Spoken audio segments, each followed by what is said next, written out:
Have you ever walked alone at night when things were quiet and still, and listened to the deep night sounds echoing down the hill? You cannot see the scars of man that you can see by day, but you can see the moon and stars in God's great Milky Way.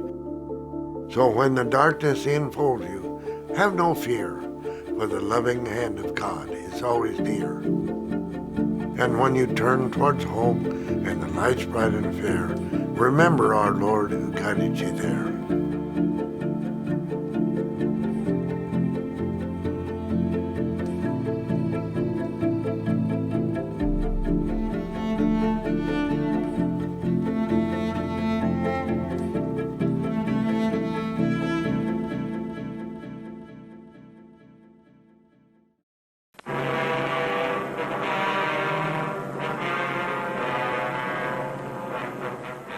General Dwight D. Eisenhower and his deputy commanders chart the liberation of a lost continent, plan when and where the mighty armies of the United Nations will strike.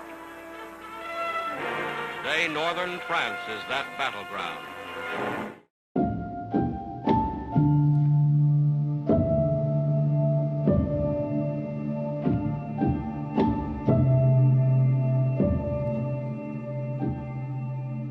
Just before we started, but I had prayers with the guys. I got up to start the prayers. The guys started coming in and out of the woods, and there was over 250 guys in that prayer section. The orders were no talking at all. Everybody had to be totally silent, and then all we could hear was the rumble of the motor of the landing craft, and or a guy coughing here or there, and a guy sobbing here or there. We was going into the unknown. All these young men, and we was going into the unknown.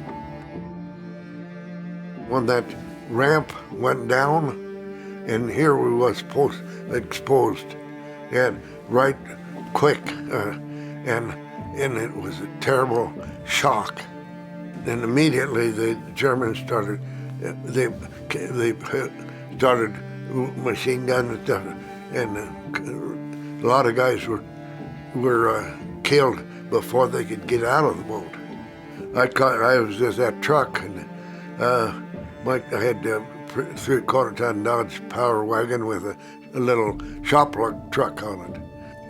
There was a lot of guys that had been already across the sand, and the sand had turned red, and the water around the landing craft had turned red from the blood of the people. I had to go straight to that seawall, and I couldn't dodge around the bodies. And I had to drive right over them, and not knowing whether they were alive or dead.